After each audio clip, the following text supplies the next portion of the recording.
গভীর থেকে সংস্কার না হলে স্বৈরাচার ফিরে আসতে পারে বললেন প্রধান উপদেষ্টা। গণ অভ্যুত্থানের চেতনায় দেশ গড়ার তাগিদ। জুলাই সনদের খসড়ায় একমত বিএনপি, জামাত এনসিপির আপত্তি। তত্ত্বাবধায়ক ইস্যুতে ঐক্যমত্য হলেও পদ্ধতি নিয়ে ভিন্ন মত। 7 দিনের মধ্যে জুলাই সনদ ঘোষণার দাবি এনসিপির। হাসিনার বিরুদ্ধে সেনাবাহিনীকে কনস্ট্রাকশন কোম্পানিতে পরিণত করার অভিযোগ। এবং অন্তর্বর্তী সরকারের মেয়াদেই শেষ হবে জুলাই হত্যাযজ্ঞের বিচার। প্রধান আসামিদের মামলা নিষ্পত্তি ডিসেম্বরের মধ্যেই।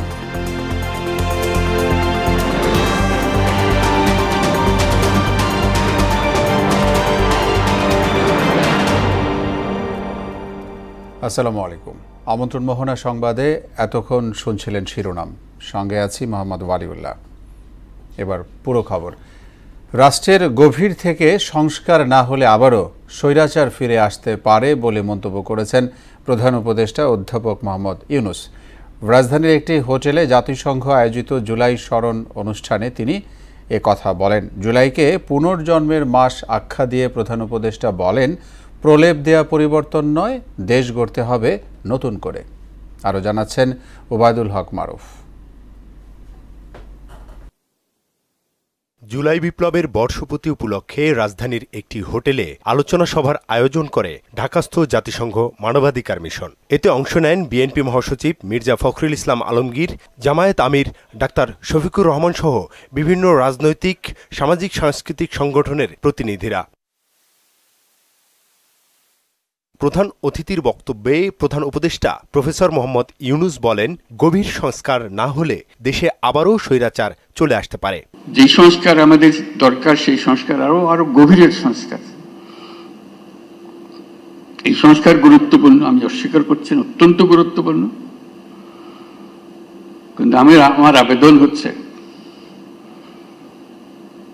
আমাদের জাতির ভেতরে এমন কিছু রয়ে গেছে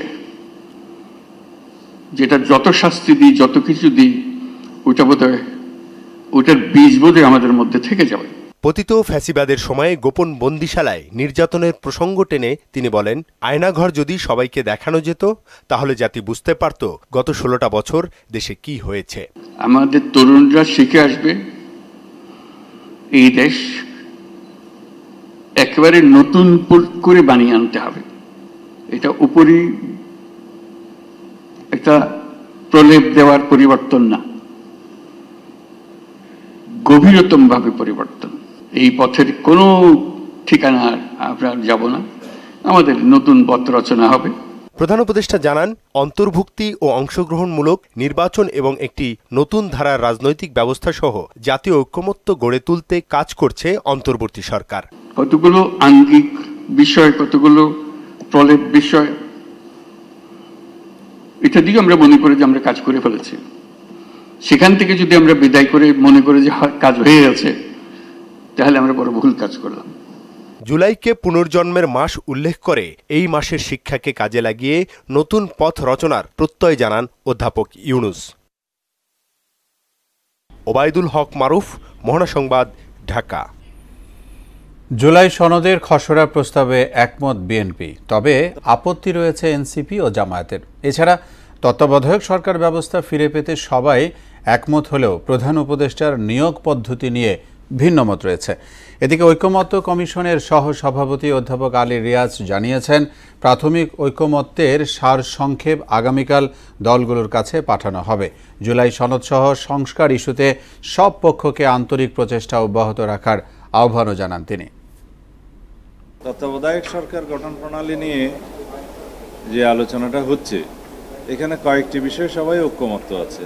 পূর্বে ত্রয়োদশ সংশোধনীতে যেভাবে বাধ্যতামূলকভাবে সাবেক বিচারপতিদেরকে তত্ত্বাবধায়ক সরকারের প্রধান উপদেষ্টা করার বিধান করা হয়েছিল, সেই জায়গাটা আমরা রাখার পক্ষপাতী নই। প্রায় 2 দিন এটার উপর আলোচনা হয়েছিল আগে। আজকেও নানা আলোচনাকে অ্যাকোমোডেট করে এবং গতকাল জামাত ইসলামীর পক্ষ থেকে রাত্রেই আমরা একটা নতুন প্রস্তাব দিয়েছিলাম, সেটারও কিছু অংশকে অ্যাকোমোডেট করে কমিশনের পক্ষ থেকে আজকে একটি নতুন প্রস্তাবনা পেশ করা হয়েছে।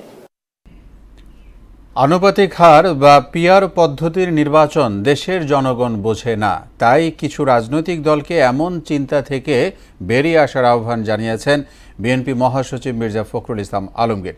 সংস্কার ও জুলাই সনদের কাজ শেষ করে নির্ধারিত সময়ে নির্বাচন দেওয়ার দাবিও জানান তিনি। জাতীয় প্রেস ক্লাবে এক স্মরণ সভায় মির্জা ফখরুল এসব কথা বলেন।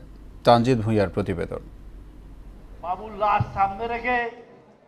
জাতীয়তাবাদী ছাত্রদলের সাবেক সাধারণ সম্পাদক, স্বেচ্ছাসেবক দলের সাবেক সভাপতি শফিউল বারী বাবুর মৃত্যুবার্ষিকী উপলক্ষে আলোচনা সভা। প্রয়াত বাবুর প্রতি ফ্যাসিস্ট সরকারের নিপীড়নের চিত্র তুলে ধরে আবেগ আপ্লুত হয়ে পড়েন বিএনপি নেতারা। অন্যায়ের সাথে আপোষহীন এক নেতা, যিনি একদিকে যেমন ছিলেন অসীম সাহসী, তেমনি অন্যদিকে ছিলেন অসীম বিনয়ী। বাবু বেঁচে থাকবে আমাদের মাঝে যতদিন বাংলাদেশ থাকবে। এ সময় দলটির নেতারা বলেন, সংস্কারের ধোঁয়া তুলে নির্বাচন পেছানোর কোনো সুযোগ নেই। কার্যকরী সংস্কার করার দরকার হবে রাজনীতিকে টেকসই করার জন্য, গণতন্ত্রকে টেকসই করার জন্য এবং জবাবদিহিমূলক সংসদ, জবাবদিহিমূলক সরকার প্রতিষ্ঠা করার জন্য। মাননীয় প্রধান উপদেষ্টা নির্বাচনের কথা বলে দিয়েছেন, আমরা আশা করব সেটাই যেন হয় এবং তার মধ্য দিয়ে, সেই তারিখের মধ্য দিয়ে যেন বাংলাদেশে নির্বাচন হয়। আলোচনায় বিএনপি মহাসচিব মির্জা ফখরুল ইসলাম আলমগীর বলেন, বিএনপি সংস্কারের পক্ষে, কিন্তু সমস্যা নতুন নতুন চিন্তায়। সংস্কারের চিন্তাটাই তো আমাদের, সংস্কারের শুরুটা আমাদের দিয়ে। 1975 সালের আগে শেখ মুজিবুর রহমান, যিনি ফ্যাসিজমের মূল হোতা, তিনি গণতন্ত্রকে কবর দিয়ে দিয়ে এক দিবসের মতো বাকশাল করে দিয়েছিলেন। তিনি বলেন, কিছু দল পণ করে বসে আছে, পিআর পদ্ধতি ছাড়া নির্বাচনে যাবে না। সাধারণ মানুষ এই পদ্ধতি বুঝে না দাবি করে বিএনপি মহাসচিব বলেন, এই ধরনের চিন্তা ভাবনা থেকে দূরে সরে যেতে হবে। এই চিন্তা ভাবনা থেকে দূরে সরে যেতে হবে এবং দুঃখজনকভাবে আমাদের দেশের কয়েকটা রাজনৈতিক দল এটাকে প্রমোট করে। অবিলম্বে সংস্কারগুলো শেষ করুন, সনদ ঘোষণা করুন, আর দয়া করে নির্বাচনের যে তারিখটা নির্ধারণ করেছেন সেই সময়টাতে নির্বাচন দিন, মানুষকে তার অধিকারটা ফিরিয়ে দিন। ঐকমত্য কমিশনের প্রস্তাবিত 12টি মৌলিক সংস্কারের বিষয়ে সব রাজনৈতিক দল একমত হওয়াকে ইতিবাচক বলেও মন্তব্য করেন মির্জা ফখরুল। খবরের কাগজে দেখলাম যে বোধহয় 12টা মৌলিক বিষয়ে পরিবর্তনের সবগুলো দল এক হয়েছে। তানজিদ ভুঁইয়া, মোহনা সংবাদ, ঢাকা। 5 আগস্টের মধ্যে জুলাই ঘোষণাপত্র দেয়া সহ জুলাই সনদের ভিত্তিতে নির্বাচন করতে হবে, কোনো টালবাহানা চলবে না বলেছেন জাতীয় নাগরিক পার্টির আহ্বায়ক নাহিদ ইসলাম। শেখ হাসিনা সেনাবাহিনীকে রাজমিস্ত্রি ও কনস্ট্রাকশন কোম্পানিতে পরিণত করেছিল বলে মন্তব্য করেছেন হাসনাত আব্দুল্লাহ। প্রতিনিধিদের তথ্যে ডেস্ক রিপোর্ট। গণ অভ্যুত্থানের বর্ষপূর্তি উপলক্ষে দেশজুড়ে জুলাই পদযাত্রা কর্মসূচি পালন করছে জাতীয় নাগরিক পার্টি এনসিপি। পদযাত্রার অংশ হিসেবে টাঙ্গাইল ও গাজীপুরে পদযাত্রা ও পথসভা করেছে তারা। বিকেলে গাজীপুরের রাজবাড়ী সড়কে আয়োজিত পদযাত্রায় নাহিদ ইসলাম বলেন, 5 আগস্টের মধ্যে অন্তর্বর্তী সরকারকে জুলাই ঘোষণাপত্র দিতে হবে, এ নিয়ে টালবাহানা চলবে না। জুলাই সনদ হতে হবে এবং জুলাই সনদের ভিত্তিতে নির্বাচন হবে এবং এর আইনি ভিত্তি থাকতে হবে। নির্বাচিত যেই সরকার গঠন করুক, এই সংস্কার বাস্তবায়নে সে বাধ্যবাধকতা থাকবে। এ সময় হাসনাত আব্দুল্লাহ বলেন, হাসিনা সেনাবাহিনীকে একটি কনস্ট্রাকশন কোম্পানিতে পরিণত করেছে। হাসিনার যে প্রতিরক্ষা ব্যবস্থা, হাসিনা আর্মিকে একটা রাজমিস্ত্রিতে পরিণত করেছে, কনস্ট্রাকশন কোম্পানিতে পরিণত করেছে। একই দিনে টাঙ্গাইলে নাহিদ ইসলাম বলেন, ভাসানী যে মেহনতি মানুষের বাংলাদেশ প্রতিষ্ঠা করতে চেয়েছিলেন, এনসিপি সেই আদর্শ বুকে ধারণ করে। মাওলানা ভাসানী কৃষকদের জন্য লড়াই করেছিলেন, শ্রমিকদের জন্য লড়াই করেছিলেন, পুরো বিশ্বের বুকে তুলে ধরতে পারে নাই। আমাদের যে জাতীয় সম্পদ, তার মর্যাদা আমরা দিতে পারি নাই। টাঙ্গাইল শাড়ির জিআই প্রোডাক্টের সত্য কখনোই ভারত নিতে পারে না, অবিলম্বে তা প্রত্যাহার করতে হবে, আমরা এই দাবি জানিয়ে গেলাম। পদযাত্রায় ও পথসভায় এনসিপির কেন্দ্রীয় ও জেলা পর্যায়ের নেতাকর্মীরা উপস্থিত ছিলেন। আফরিন পপি, মোহনা সংবাদ। অন্তর্বর্তী সরকারের মেয়াদ শেষের আগেই জুলাই গণহত্যার কাঙ্ক্ষিত রায় দেয়া হবে বলে জানিয়েছেন আইন উপদেষ্টা আসিফ নজরুল। আর প্রধান আসামিদের বিচার আগামী ডিসেম্বরের মধ্যে শেষ করার আশ্বাস দেন আন্তর্জাতিক অপরাধ ট্রাইব্যুনালের চিফ প্রসিকিউটর তাজুল ইসলাম। রাজধানীতে জুলাই গণহত্যা নিয়ে আয়োজিত এক অনুষ্ঠানে এসব কথা বলেন তারা। রেজা খানের রিপোর্ট। রাজধানীতে বিচার প্রশাসন প্রশিক্ষণ ইনস্টিটিউটে জুলাই গণহত্যার বিচার আলোচনা ও তথ্যচিত্র প্রদর্শনী অনুষ্ঠানে নানা বিষয়ে অভিযোগ করেন শহীদ ইয়ামিন ও মুগ্ধের বাবা।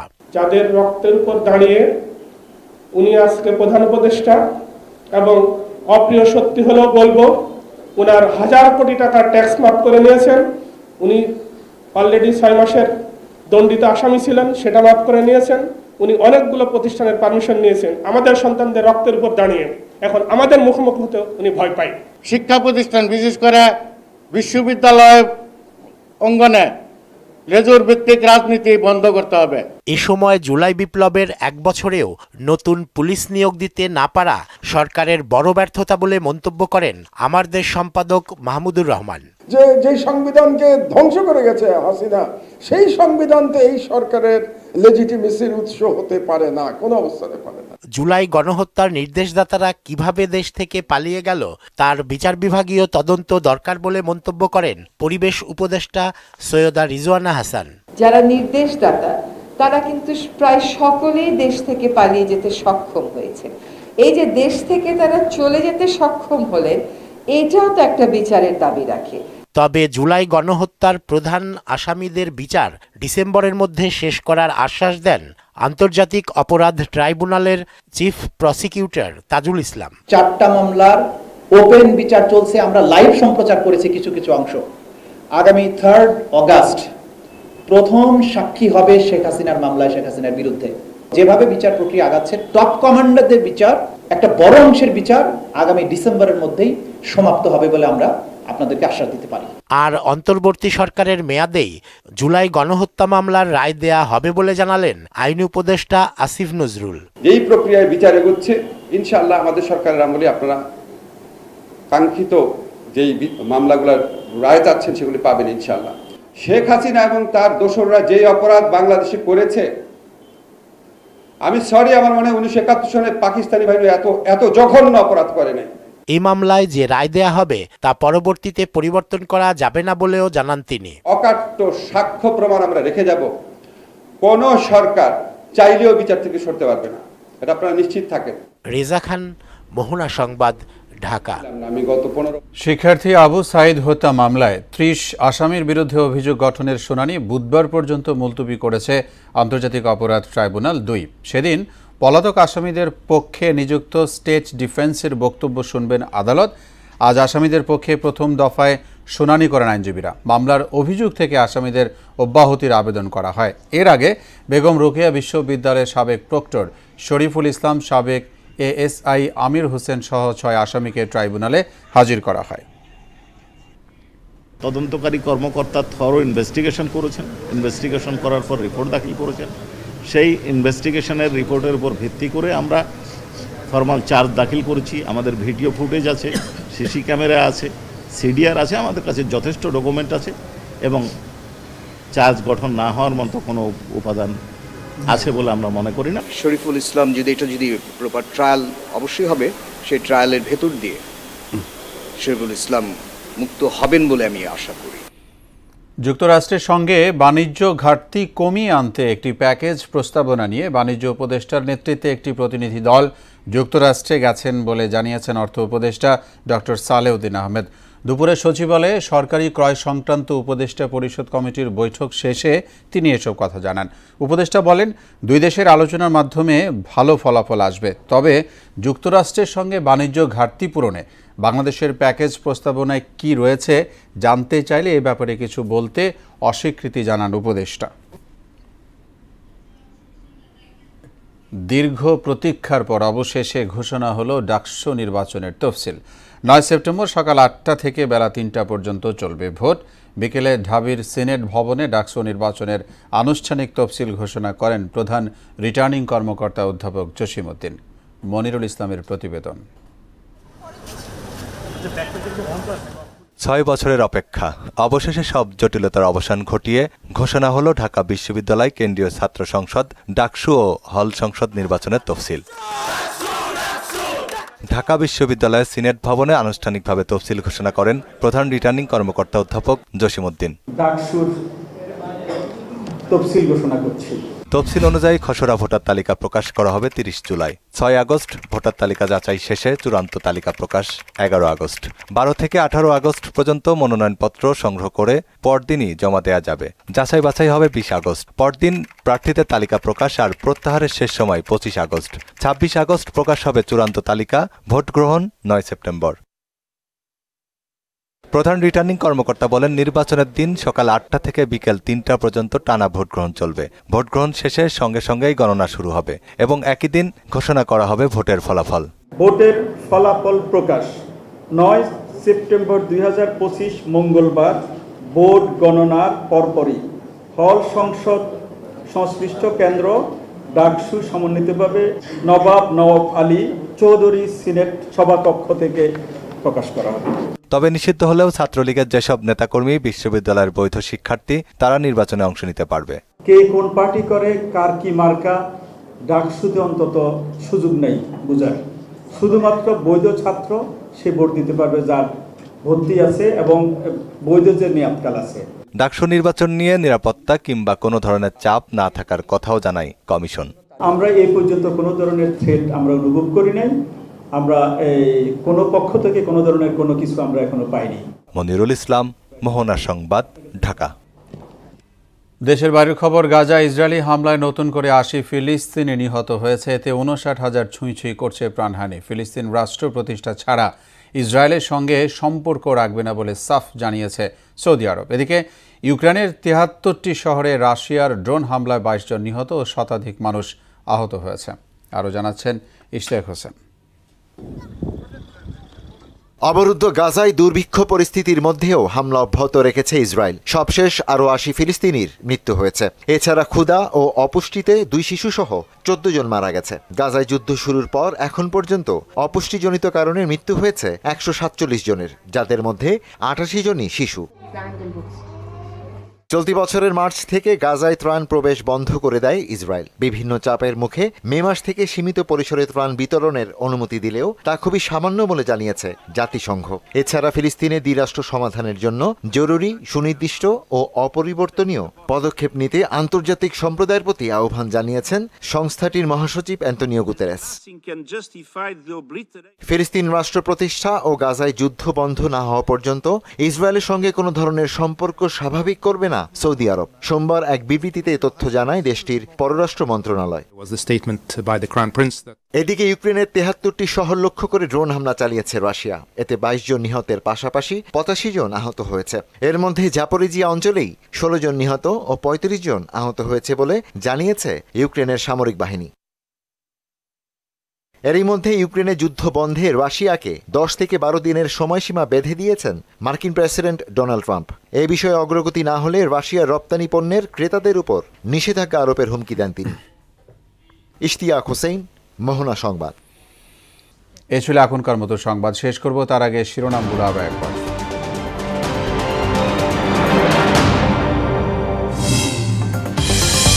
গভীর থেকে সংস্কার না হলে স্বৈরাচার ফিরে আসতে পারে বললেন প্রধান উপদেষ্টা। গণ অভ্যুত্থানের চেতনায় দেশ গড়ার তাগিদ। জুলাই সনদের খসড়ায় একমত বিএনপি, জামাত, এনসিপির আপত্তি। তত্ত্বাবধায়ক ইস্যুতে ঐকমত্য হলেও পদ্ধতি নিয়ে ভিন্ন মত। 7 দিনের মধ্যে জুলাই সনদ ঘোষণার দাবি এনসিপির। হাসিনার বিরুদ্ধে সেনাবাহিনীকে কনস্ট্রাকশন কোম্পানিতে পরিণত করার অভিযোগ। এবং অন্তর্বর্তী সরকারের মেয়াদের শেষ হবে জুলাই। হত্যাযজ্ঞের বিচার, প্রধান আসামিদের মামলা নিষ্পত্তি ডিসেম্বরের মধ্যেই। সবাইকে আবারও শুভেচ্ছা। পরবর্তী সংবাদ রাত 12টায় দেখার আমন্ত্রণ রইল। মোহনার সবশেষ খবর জানতে ভিজিট করুন www.mohana.tv। সংবাদ দেখতে পারেন ফেসবুক ও ইউটিউবেও। এতক্ষণ সঙ্গে থাকায় ধন্যবাদ সবাই।